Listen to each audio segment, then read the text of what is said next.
high above the Solomon Islands, at a perilous altitude of 18,000 feet in August 1943, Lieutenant Richard Bong witnessed a harrowing sight. His wingman's P-38 Lightning plummeting uncontrollably into the vast Pacific.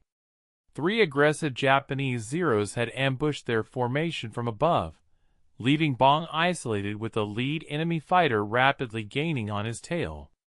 Instinctively, he initiated the standard defensive maneuver, executing a sharp right bank while engaging full throttle, a textbook attempt to outline the immediate danger.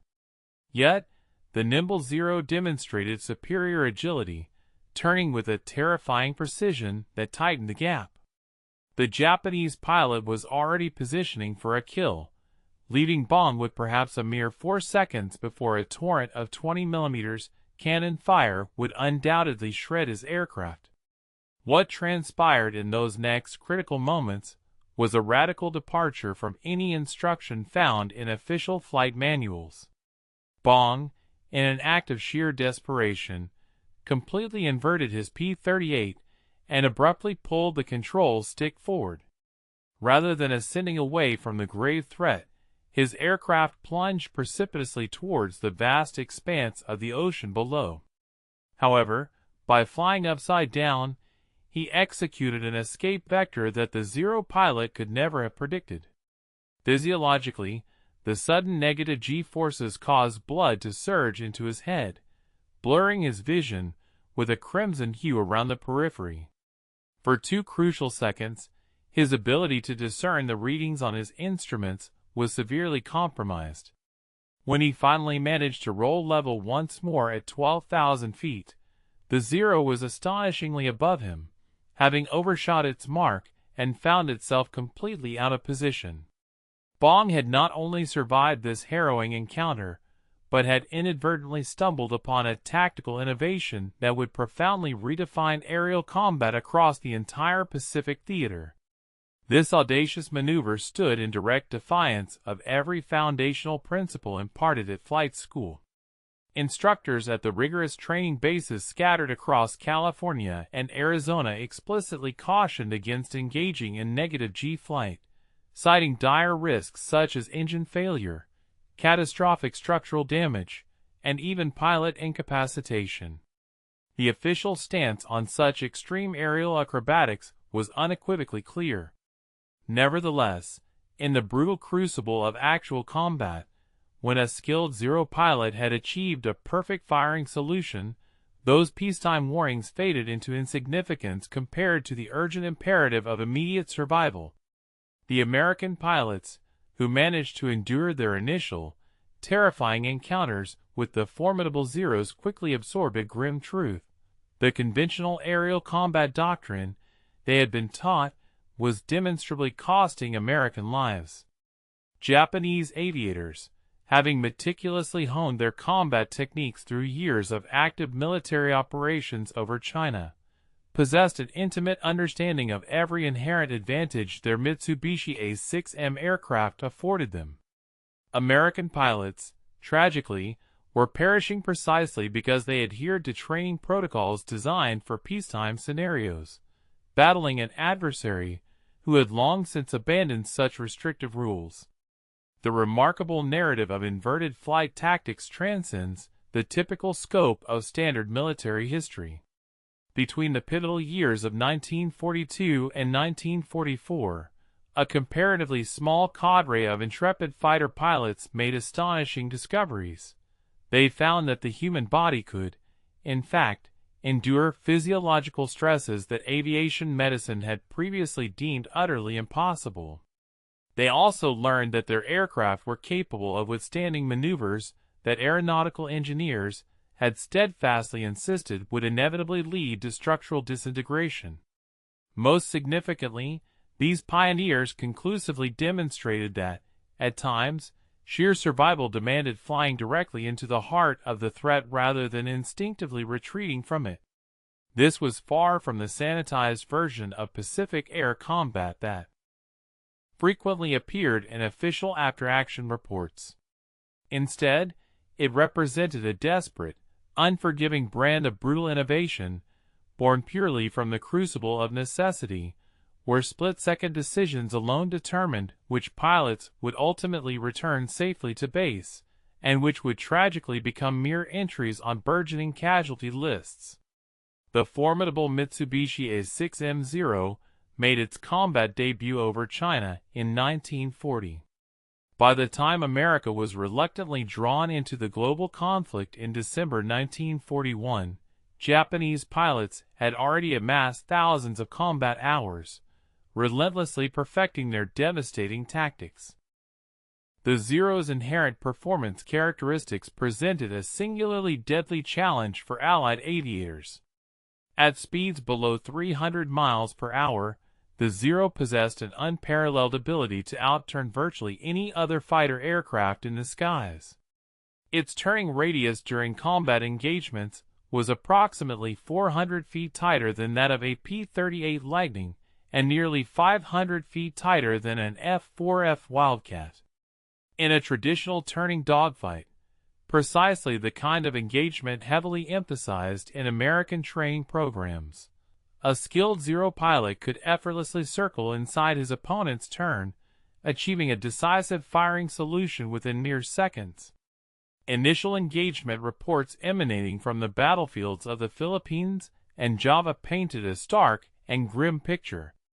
American pilots, adhering to their training, attempted boom and zoom tactics, which involved diving on Zeros from a superior altitude, firing their weapons, and then rapidly climbing away to safety. However, if this initial, swift attack failed to neutralize the target, the agile Zero pilot would simply initiate a tight, horizontal turn. When the American pilot attempted to follow this maneuver, he invariably found himself on the outside of the turning circle, rapidly bleeding off precious energy, and tragically transforming from the hunter into the hunted. By mid-1942, the kill ratios in some combat sectors alarmingly favored Japanese pilots by a margin of 3-1. Squadron commanders were increasingly filing reports that contained essentially the same disheartening admission: "We cannot prevail in turning fights against this particular aircraft." The F-4F Wildcat, predominantly flown by Navy and Marine pilots, boasted superior diving speed and an impressive ability to absorb significant battle damage, but its rate of roll was notoriously sluggish. The P-40 Warhawk exhibited commendable performance in vertical maneuvers, but suffered noticeable limitations at higher altitudes, where many aerial engagements frequently transpired. The P-38 Lightning, with its distinctive twin engines and formidable firepower, was nonetheless hampered by a wide turning radius, rendering it particularly vulnerable in horizontal combat scenarios.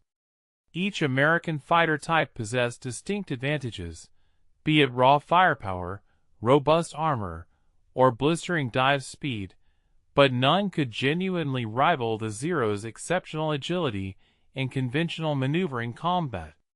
Pilots were routinely advised to exploit their aircraft's inherent strengths, conscientiously avoid protracted turning engagements, and always endeavor to maintain an energy advantage. While this constituted sensible advice in theory, the chaotic and unpredictable reality of combat rarely unfolded according to such carefully laid plans. What further exacerbated this critical tactical crisis was the extraordinarily high skill level demonstrated by Japanese naval aviators throughout 1942 and early 1943. Many of these seasoned pilots had been actively flying combat missions since the late 1930s. Consequently, they possessed an expert-level understanding of energy management, deflection shooting, and intricate formation tactics. They knew precisely how to manipulate aerial engagements to force American pilots into situations where the Zero's superior turning ability would become the decisive factor.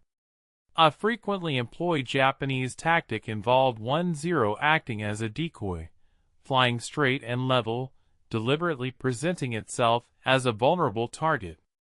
When an American pilot committed to this seemingly easy attack, 2 additional Zeros would swiftly descend from above or deftly slide in from the flanks. The American fighter was suddenly forced onto the defensive, and being defensive invariably meant being drawn into a turning fight, which in turn meant that the Zero's inherent advantages became overwhelmingly decisive. The fundamental mathematics governing turning combat are relentlessly unforgiving. An aircraft's turn radius is intrinsically dependent upon its velocity and the g-force loading it experiences. The Zero's remarkably lightweight construction, a design feature achieved in part by the strategic elimination of armor protection and self-sealing fuel tanks, bestowed upon it a vastly superior turn performance. Conversely, American fighters incorporated armor plate position behind the pilot's seat, self-sealing fuel tanks, and heavier armament.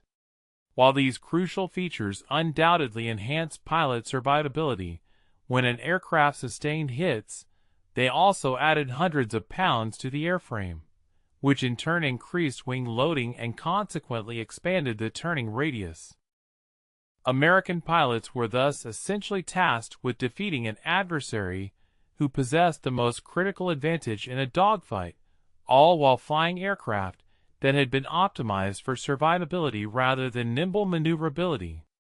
The revolutionary maneuver that would ultimately spare countless American lives was not derived from abstruse aeronautical engineering textbooks or established tactical doctrine.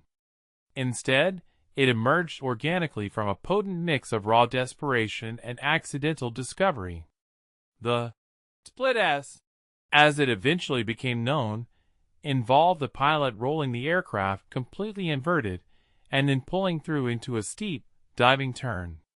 In the context of normal flight, pilots typically experience positive g-forces, which cause blood to be pushed towards their feet, leading to a narrowing of vision, and at approximately 5 to 6 gs, many pilots will experience a physiological phenomenon known as grayout or even blackout.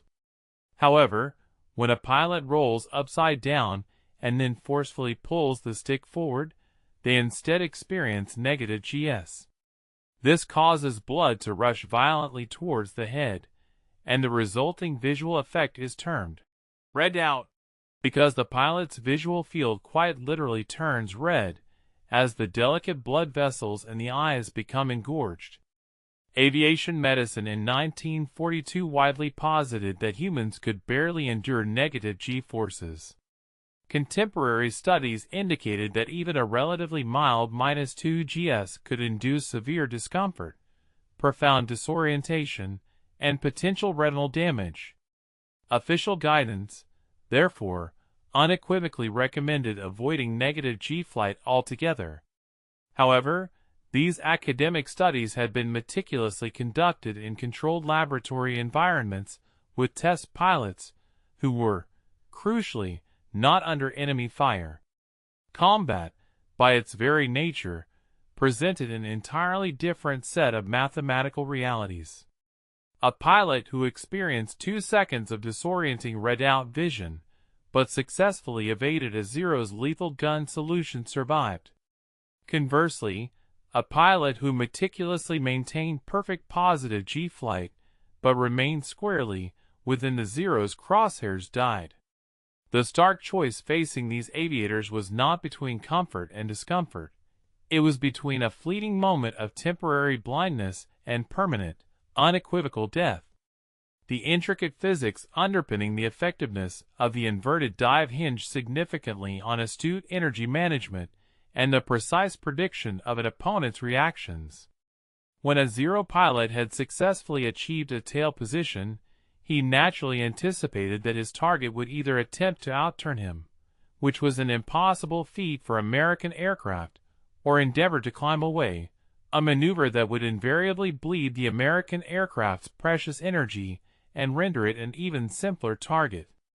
The inverted dive, however, accomplished neither of these expected outcomes.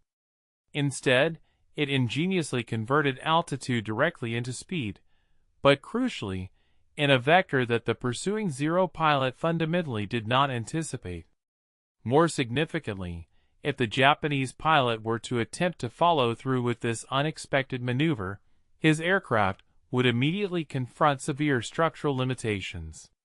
The Zero was primarily stressed for positive G loads, typically up to about 7 gs, but its lighter construction, while beneficial for agility, rendered negative G flight particularly hazardous. Attempting to pull negative GS in a Zero carried substantial risks of structural failure or debilitating engine problems, precisely because the aircraft's intricate systems simply were not engineered for sustained inverted flight. The P-38's distinctive twin Allison engines possessed an additional, unforeseen advantage when executing negative G flight maneuvers. Unlike many single-engine fighters equipped with carbureted engines, which were prone to experiencing debilitating fuel starvation during inverted maneuvers, the P-38's engines utilized a different fuel delivery system that functioned with considerably greater reliability under sustained negative G loads. This operational benefit was not a deliberately designed feature. Lockheed engineers certainly were not envisioning or planning for inverted combat tactics during the aircraft's development. Nevertheless, this characteristic became profoundly operationally significant. A P-38 pilot could therefore maintain consistent engine power throughout an inverted dive, whereas some pursuing enemy aircraft might experience a momentary and critical loss of power, thereby significantly widening the crucial separation between the two combatants. Widening the separation. The human physiological capacity to withstand negative gravitational forces proved to be more resilient than previously indicated by prevailing medical literature, provided that the exposure remained transient. Airmen consistently reported that the disorienting redout phenomenon, characterized by a temporary crimsoning of vision, endured for merely a few fleeting seconds during a precisely executed split-S maneuver. Visual acuity would reliably return as the aircraft transitioned from its inverted posture back into conventional positive G flight during the subsequent pull-out phase. The associated physical discomfort was undeniably intense, manifesting as throbbing headaches, profound facial muscular fatigue, and noticeable bloodshot eyes, yet it was ultimately within the bounds of survivability.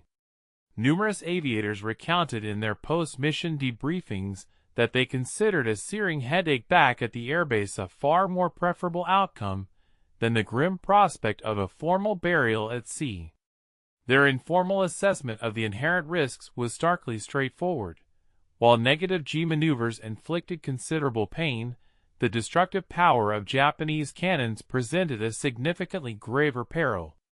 Major Thomas Lynch, a distinguished pilot assigned to the 39th Fighter Squadron, operating the formidable P-38 Lightnings from their base in Port Moresby, New Guinea, holds the distinction of being the inaugural aviator documented to have purposefully employed the inverted dive tactic, rather than resorting to it as an instinctive, desperate measure.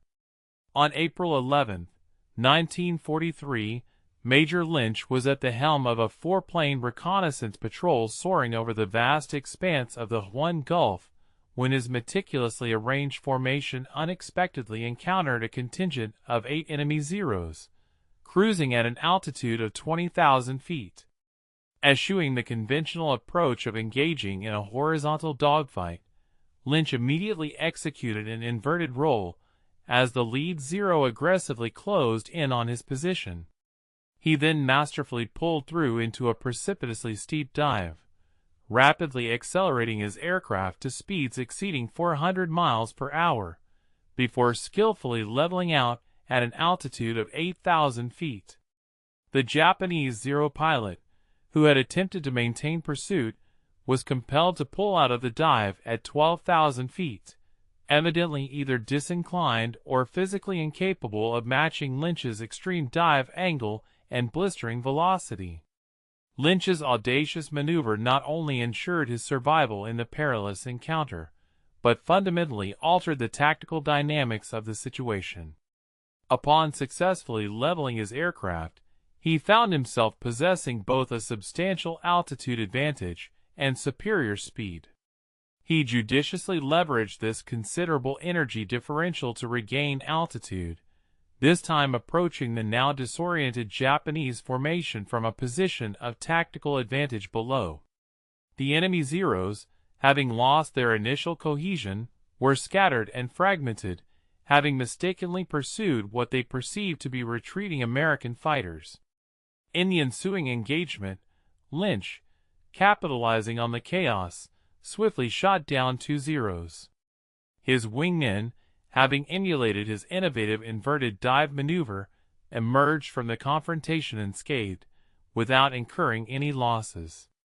The official after-action report duly noted the novel tactic but, perhaps surprisingly, refrained from emphasizing its profound significance. At that juncture, official military doctrine continued to express strong disapproval of negative G maneuvers. The profound significance of Lynch's action lay squarely in its intentionality. While other pilots had, under extreme duress, inadvertently rolled inverted and subsequently survived, often attributing their escape to sheer fortune, Lynch astutely recognized this as a reproducible and viable combat technique. Within a mere week of his pivotal encounter, he was actively instructing other pilots within his squadron on the intricacies of the maneuver during informal, ad hoc briefings. His instruction was remarkably concise and straightforward.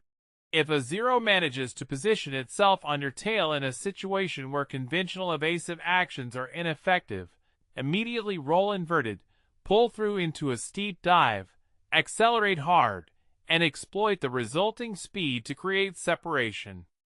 Do not attempt to outturn him horizontally. Instead, utilize the vertical dimension. The Zero unquestionably dominates the horizontal turning circle, but American fighters, with their superior power and robust construction, unequivocally own the vertical dive. By June 1943, this groundbreaking tactic had disseminated to other P-38 units operating from the critical airfields of Guadalcanal and the Russell Islands. Pilots enthusiastically shared the technique during casual ready room discussions and more formalized inter-squadron debriefings. It largely retained its unofficial status, neither explicitly forbidden nor formally endorsed within official tactical directives. Squadron leaders, while acknowledging its undeniable effectiveness, exhibited a marked reluctance to commit it to written policy. This hesitation stemmed, in part, from concerns regarding potential liability. Should a pilot unfortunately perish while attempting this maneuver, uncomfortable questions would undoubtedly arise concerning who had authorized the instruction of a tactic that directly contradicted established training protocols. Consequently, the knowledge propagated through an informal network, with seasoned pilots discreetly demonstrating its execution to newer arrivals without generating any official documentation of the instruction. The 475th Fighter Group, upon its arrival in the Southwest Pacific Theater in August 1943, received informal briefings on the critical inverted dive tactic from combat-hardened veterans of the 49th Fighter Group. Major Charles MacDonald, who would ultimately distinguish himself as one of the Pacific Theater's leading aces, credited with an impressive 27 aerial victories, later unequivocally stated that the split-S maneuver had been instrumental in saving his life on no fewer than 3 separate occasions. His meticulously compiled combat reports from late 1943 consistently illustrate a recurring operational pattern, engaging enemy Zeros from a position of superior altitude, executing a high-speed pass, and if subsequently counterattacked during the climb back up, immediately rolling inverted and diving away. This allowed him to effectively reset the engagement on terms highly favorable to his aircraft.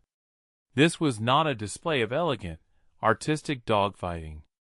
Rather, it represented a brutal, industrial-strength application of survival mathematics that, as a fortuitous byproduct, consistently yielded victory. The profound physiological toll exacted by negative G flight was a dimension of combat flying that no existing training manual had adequately prepared pilots to confront. During a typical split S maneuver, involving the experience of -2 to -3 gs, the blood pressure within the cranial region surged dramatically. Pilots consistently reported an immediate and intense sensation of pressure building behind their eyes, swiftly followed by the characteristic red-out effect, wherein their entire visual field transformed into a vivid crimson hue. This intense pressure was a direct consequence of blood vessels within the retina and conjunctiva becoming engorged with blood, forcefully pushed upwards by the negative acceleration. For those agonizing 2 to 3 seconds, a pilot was effectively operating under a condition of complete visual impairment, compelled to rely solely on their kinesthetic sense and ingrained instrument memory to maintain precise control of their aircraft. Flight Surgeon Captain James Moorhead, stationed at the pivotal Henderson Field on Guadalcanal in the latter part of 1943, meticulously documented the physical repercussions of these extraordinary maneuvers. He conducted examinations on dozens of pilots who regularly employed inverted dive tactics in combat. Nearly all exhibited evidence of petechial hemorrhaging, characterized by minute broken blood vessels forming small, distinct red spots across their faces, particularly concentrated around the eyes and forehead. A significant number of pilots experienced subconjunctival hemorrhages, which left the whites of their eyes blood red for several days following an engagement. Severe, debilitating headaches were a universal complaint. A smaller subset of pilots reported temporary visual disturbances, including blurred sight or difficulty focusing, which persisted for several hours after their successful landings. Captain Moorhead's unofficial conclusion, which regrettably was never formally published in medical journals, posited that while these aggressive maneuvers undeniably inflicted measurable physical damage, none of it appeared to be permanently debilitating. The paramount risk, he determined, resided in the fleeting moment of complete blindness itself. During those critical seconds of red-out, a pilot was utterly unable to discern his altimeter reading, airspeed indicator, or attitude instruments. Crucially, he could neither perceive the enemy aircraft still in pursuit nor the rapidly approaching ground. The maneuver demanded an absolute and unwavering commitment. A pilot was required to precisely establish the dive angle, endure the negative GS, and then steadfastly maintain that control input until his vision miraculously cleared, implicitly trusting that he had accurately judged his altitude before initiating the inverted roll. Several fatal accidents during training were tragically attributed to pilots initiating the maneuver at excessively low altitudes or prolonging the dive for too extended a period. There was simply no margin for error when operating at 5,000 feet. At a more forgiving altitude of 15,000 feet, a pilot possessed precious time to effect a correction. This mathematical calculation became an integral component of their survival strategy. Never execute an inverted maneuver below 8,000 feet unless death was, by all other accounts, absolutely inevitable. Seasoned pilots, through extensive combat experience, ingeniously developed refined techniques to significantly curtail the duration of the debilitating red-out. Some learned to consciously tense their neck and facial muscles and attempt to restrict the upward flow of blood to the head. Others discovered that by initiating an inverted roll, but pulling less aggressively on the control stick, thereby trading a degree of maximum maneuver performance for marginally improved vision, they could maintain at least partial sight throughout the entire maneuver. This became a critical judgment call in the heat of battle. A maximum negative G input generated the most rapid and decisive separation from a pursuing zero, but inevitably resulted in a complete visual blackout. Conversely, a moderate negative G input allowed the pilot to retain some visual reference, but consequently diminished the overall effectiveness of the escape. In practical combat scenarios, the overwhelming majority of pilots opted for maximum separation. It was unequivocally preferable to endure 3 seconds of complete blindness and emerge alive than to be semi-aware and ultimately shot down. The psychological dimension of these maneuvers was equally formidable. Human beings are inherently endowed with powerful evolutionary instincts that actively recoil from actions that induce pain and sensory deprivation. Voluntarily inflicting temporary blindness upon oneself while actively being targeted by a lethal adversary runs fundamentally counter to every ingrained survival instinct. Yet, these pilots, through sheer force of will and repeated exposure, learned to systematically override that primal instinct. The very first time a pilot performed the maneuver was undeniably terrifying. The second time, it remained profoundly frightening. However, by the 5th or 6th iteration, it gradually transmuted into just another unpleasant, albeit necessary, aspect of combat flying, akin to enduring anti-aircraft fire, meticulously managing dwindling fuel supplies, or witnessing the tragic demise of comrades. The human body adapted. The human mind adapted. What seemed utterly impossible within a controlled training environment became routine and indispensable when the stark alternative was a 20mm cannon shell tearing through the cockpit. The inverted dive tactic permeated the vast expanse of the Pacific theater like a clandestine, underground transmission, propagating organically from squadron to squadron without ever receiving official sanction in any formal tactical publications.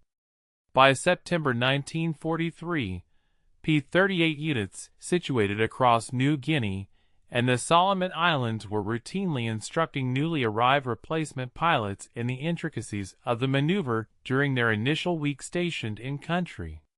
The instruction unfolded informally, with veteran pilots discreetly drawing new arrivals aside after the evening mess, imparting invaluable insights into what proved effective and what tragically led to fatalities. Squadron commanders were acutely aware of its widespread adoption. Some actively encouraged its use, while others strategically feigned ignorance, meticulously maintaining plausible deniability should 5th Air Force Headquarters ever pose uncomfortable inquiries regarding unauthorized training protocols. Colonel Neil Kirby, the commanding officer of the 348th Fighter Group, operating the robust P-47 Thunderbolts from their base in Port Moresby, formally integrated the Split S into his unit's official tactical doctrine in October 1943. The P-47, being even heavier and more powerfully built than the P-38, was hopelessly outmatched in traditional turning combat against the agile Zeros. However, the Thunderbolt possessed an unparalleled diving capability, capable of outdiving almost any aircraft in the sky, and its formidable radial engine demonstrated a commendable tolerance for negative G-flight. Colonel Kirby's strategic approach was unequivocally pragmatic. He explicitly informed his pilots that, if they attempted to engage a Zero in a turning fight, they would assuredly perish. Conversely, if they judiciously exploited the P-47's inherent weight and immense power to dictate vertical engagements, initiating high-speed diving attacks followed by inverted escapes when deemed necessary, they would not only survive but emerge victorious. Colonel Kirby himself personally accounted for 6 Japanese aircraft shot down on October 11, 1943, employing these very tactics. He was subsequently awarded the Medal of Honor for his extraordinary valor and leadership during that mission. Marine Corps F-4U Corsair squadrons, in the early months of 1944, similarly embraced these innovative techniques. The formidable Corsair fighter possessed distinct performance advantages over the Japanese Zero across a multitude of parameters, with the sole exception of its turning radius. Marine aviators, operating from austere island outposts such as Munda and Vela la Vela, quickly ascertained that the inverted dive proved even more efficacious when executed in the Corsair than in the earlier twin-engine fighter aircraft. The F-4's exceptionally potent Pratt & Whitney R2800 engine was engineered to sustain robust thrust even during demanding negative G maneuvers, and the aircraft's inherent structural resilience permitted pilots to recover from their dives at significantly elevated airspeeds without facing the daunting specter of wing failure. Major Robert Gaylor, a pivotal figure entrusted with instructing tactics to VMF 214, the famed Black Sheep Squadron, consistently demonstrated this crucial maneuver, perpetually underscoring its primary role as a defensive escape mechanism rather than an aggressive weapon for offensive engagement. By the midpoint of 1944, this groundbreaking technique had disseminated widely, reaching Navy carrier squadrons actively engaged in operations across the vast expanse of the Central Pacific. Fighter pilots embarking from iconic aircraft carriers like the USS Essex and the USS Lexington began receiving comprehensive briefings that now formally incorporated inverted maneuvers as an accepted and integral component of their tactical repertoire. The specific nomenclature employed to describe this maneuver exhibited some variability. Some aviators referred to it as a split S, others designated it a negative G break, while still others simply characterized it as rolling out downward. Ultimately, the precise terminology was of secondary importance. The execution, however, remained rigorously consistent. When conventional defensive maneuvers proved insufficient to evade an adversary, the imperative was to invert and dive. A critical safety threshold was firmly established at approximately 8,000 feet. Below this altitude, pilots were explicitly instructed to either pursue alternative escape strategies or accept the grim reality of an unyielding struggle to the death. It was also recognized that not every aircraft type possessed the inherent capabilities to safely perform such a demanding maneuver. Naval F-6F Hellcat pilots frequently reported instances where their carbureted engines would occasionally sputter or cease functioning during prolonged periods of inverted flight, although they typically reignited with commendable swiftness. Army Air Force P-40 pilots, while finding their aircraft structurally robust enough to withstand the rigors of the maneuver, regrettably discovered that it lacked the requisite dive performance to generate sufficient separation from tenacious pursuing Zeros. These inherent limitations unequivocally dictated that tactical applications remained highly aircraft-specific. A P-38 pilot, for instance, could confidently rely upon the inverted dive as a primary defensive recourse. Conversely, a P-40 pilot was compelled to explore and utilize entirely different escape options. The overarching principle, nevertheless, had achieved universal acceptance across the entire theater of operations. Vertical maneuvers, including inverted flight when deemed essential, invariably prove superior to protracted horizontal turning engagements. Japanese pilots, over time, eventually discerned the distinctive American inverted dive tactic and subsequently endeavored to formulate effective countermeasures. By the latter part of 1943, numerous combat reports submitted by returning Zero pilots began to consistently mention American fighters executing inverted rolls and rapidly diving away at blistering speeds.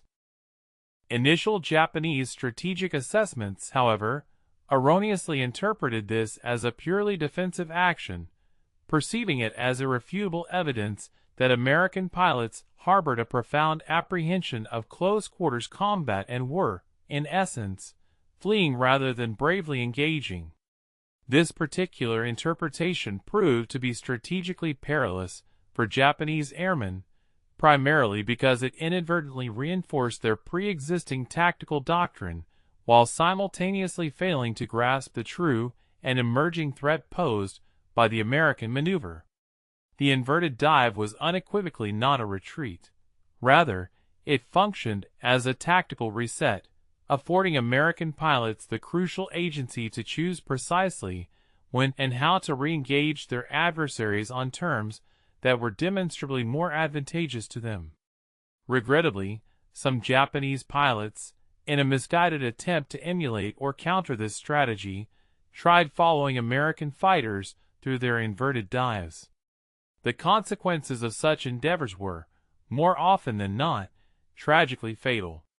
The Zero's lightweight construction, a design feature that bestowed upon it its celebrated superior turning performance, paradoxically transformed into a critical liability during the unforgiving dynamics of high-speed vertical maneuvers.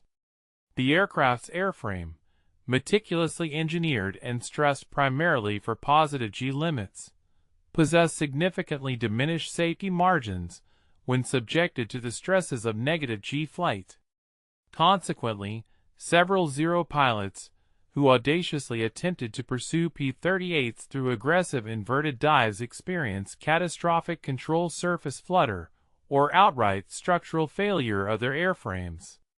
Others encountered severe fuel delivery anomalies within their Nakajima Sakai engines during inverted flight, precipitating a debilitating loss of power at the most inopportune moment imaginable, mid-dive, precisely when they were striving desperately to maintain visual contact with an elusive enemy aircraft.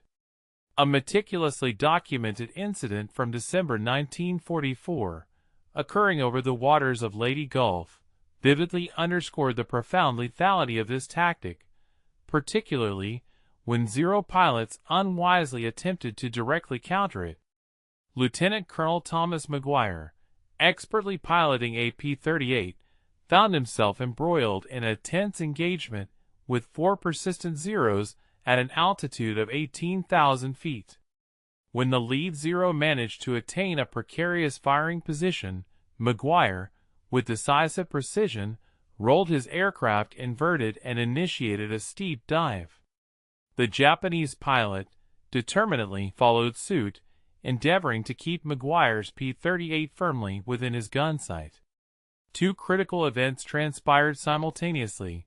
McGuire's P-38, a marvel of engineering, rapidly accelerated past an astonishing 450 miles per hour in its precipitous dive, while miraculously retaining its complete structural integrity. Concurrently, the pursuing Zero began to experience severe and unsettling vibrations as its speed approached approximately 380 miles per hour. The Japanese pilot, faced with an imminent structural catastrophe, was compelled to prematurely abandon his pursuit or risk catastrophic airframe failure. McGuire, having successfully leveled his aircraft at 6,000 feet, adroitly climbed back into the ongoing fray, now possessing superior energy, and skillfully shot down 2 of the 4 Zeros. The remaining 2 Japanese aircraft, dispirited and outmatched, promptly disengaged from the engagement.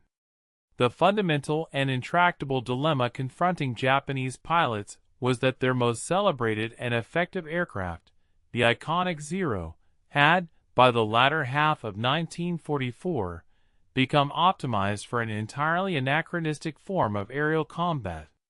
Early in the conflict, when aerial engagements predominantly occurred at medium altitudes and frequently devolved into protracted, intricate turning fights, the Zero's intrinsic characteristics were, indeed, ideally suited for victory. However, as American tactics underwent a profound evolution, shifting decisively towards high-speed slashing attacks and dynamic vertical maneuvers, the Zero's erstwhile advantages became increasingly irrelevant and obsolete. Simultaneously, its inherent disadvantages, notably a critical absence of armor plating, its deliberately lightweight structural design, and its comparatively lower dive speed, metamorphosed into glaring and critical vulnerabilities. Japanese aircraft designers, keenly aware of these pressing issues, did indeed recognize this burgeoning problem. Consequently, later Model Zero variants and newer, more advanced designs, such as the J2M Raiden, featured significantly improved dive performance and notably stronger structural integrity. Nevertheless, these improved aircraft arrived in tragically limited numbers, and far too late to fundamentally alter the prevailing tactical balance of power. Moreover, Japanese training programs proved woefully incapable of adapting with the necessary alacrity. By 1944, Japan was hemorrhaging experienced pilots at a rate far exceeding their capacity for replacement. Newly commissioned pilots received severely abbreviated training regimens that predominantly emphasized rudimentary flight skills and adherence to traditional dogfighting tactics. There was simply insufficient time or precious fuel resources to impart advanced energy management principles or sophisticated vertical combat techniques. In stark contrast, American training programs had assiduously integrated invaluable lessons gleaned directly from their combat-hardened veterans. Replacement pilots arriving in the Pacific Theater in late 1944 were, remarkably, already conversant with inverted dive tactics even before they embarked on their very first combat mission. The profound knowledge gap had, in essence, completely reversed its polarity. Japanese pilots, who had once been the most seasoned and experienced aviators in the entire theater, were now, ironically, often the least prepared for the brutal and evolving tactical realities of the war's actual environment. The revolutionary inverted dive tactics, meticulously developed over the vast expanse of the Pacific between 1943 and 1945, did not simply vanish into obscurity with the cessation of World War II. Instead, they became deeply ingrained within the fundamental tenets of fighter tactics doctrine, albeit frequently without explicit attribution to the desperate and ingenious innovations of the P-38 and Corsair pilots, who had fought so fiercely for their very survival. Contemporary fighter combat training at esteemed institutions such as the Navy Fighter Weapons School, universally recognized as Top Gun, now routinely incorporates negative G maneuvers as standard, essential defensive tactics. While the specific terminology has undergone a transformation, modern pilots may refer to it as a negative G pushover or an unloaded roll. The fundamental physics and the core purpose remain absolutely identical to the groundbreaking discovery Thomas Lynch made over New Guinea in April 1943. The Korean War witnessed American pilots adeptly employing strikingly similar tactics against the formidable MiG-15s. This Soviet-built jet fighter boasted exceptional high-altitude performance and possessed the capability to outturn the majority of American aircraft in horizontal combat. F-86 Sabre pilots, confronting challenges analogous to those experienced by P-38 pilots against Zeros, judiciously employed vertical maneuvers and negative G escapes whenever MiGs managed to achieve advantageous positions. Captain Joseph McConnell, the preeminent American ace of the Korean War, with an impressive 16 aerial victories, explicitly credited his survival in several perilous engagements to what he termed rolling out underneath pursuing MiGs, a description that precisely encapsulates the very same inverted dive concept, now skillfully adapted to the high-speed dynamics of jet combat at altitudes of 40,000 feet and speeds approaching 600 miles per hour. Vietnam-era fighter pilots, unfortunately, were compelled to painfully rediscover these vital lessons through bitter experience. Early in that protracted conflict, American pilots, whose training had primarily focused on beyond visual range missile combat, frequently found themselves embroiled in unexpected close-range dogfights against the highly nimble MiG-17s and MiG-21s. The initial engagement results were, to put it mildly, profoundly disappointing. The subsequent establishment of Top Gun in 1969 at Naval Air Station Miramar represented a crucial institutional acknowledgement that fundamental dogfighting skills, including sophisticated negative G defensive maneuvers, retained their critical importance despite ongoing technological advancements. instructors at Top Gun meticulously imparted. Tactics that Pacific War veterans would have instantly recognized: strategically utilize your aircraft's inherent strengths, assiduously avoid the enemy's advantages, and, when forced into a defensive posture, resolutely go vertical and inverted if the situation demands. Modern fighter aircraft are now meticulously engineered with comprehensive negative G capability inherently integrated into their design. The F-16, F/A-18, and F-35, for instance, all boast advanced fuel systems, sophisticated engine designs, and robust structural strength that collectively permit sustained negative G flight without encountering the severe limitations that so profoundly plagued World War II-era aircraft. Pilots regularly undergo rigorous training in specialized centrifuges to systematically build their physiological tolerance for both positive and negative G-forces. The disorienting and terrifying redoubt effect, which once struck fear into the hearts of pilots in 1943, is now a well-understood and thoroughly manageable physiological phenomenon. However, the foundational principle underpinning these maneuvers remains entirely unaltered.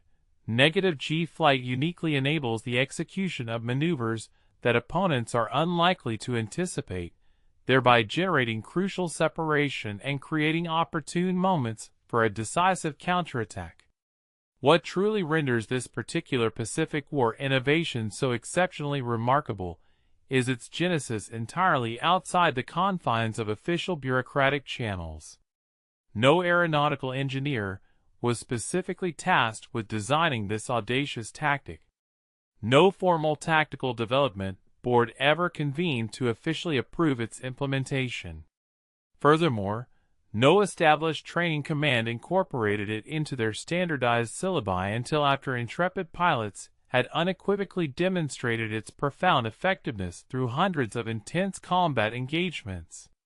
Instead, it propagated organically through the informal yet highly effective warrior network, seasoned and battle-hardened pilots assiduously teaching vital survival skills to newly arrived aviators, disseminating this critical knowledge person to person, and from one squadron to the next.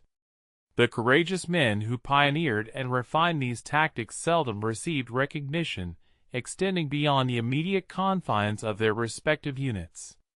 Most of them likely never fully comprehended that their improvised, life-saving solutions would profoundly influence and shape fighter combat doctrine for the ensuing 8 decades.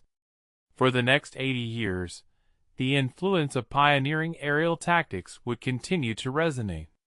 Major Richard Byng, recognized as America's preeminent flying ace with an astonishing 40 confirmed victories, managed to navigate the perils of war, in part, due to his profound mastery of vertical combat techniques and his audacious willingness to execute inverted flight maneuvers when exigencies arose.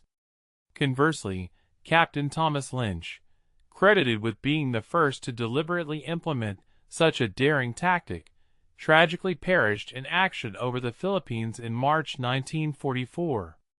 His demise was not a testament to the failure of his innovative strategies, but rather a stark reminder that aerial combat was inherently and statistically lethal, irrespective of a pilot's exceptional skill or tactical brilliance. Their enduring legacy transcends mere commendations or formal accolades. It is profoundly embedded in the contemporary training regimens of fighter pilots, who are still taught to roll their aircraft inverted and apply negative G forces during defensive maneuvers. This continuous practice represents an unbroken, direct lineage stemming from the desperate and ingenious adaptations forged in the confines of Pacific theater cockpits, where the imperative for survival demanded an immediate and radical redefinition of established aerial combat doctrines.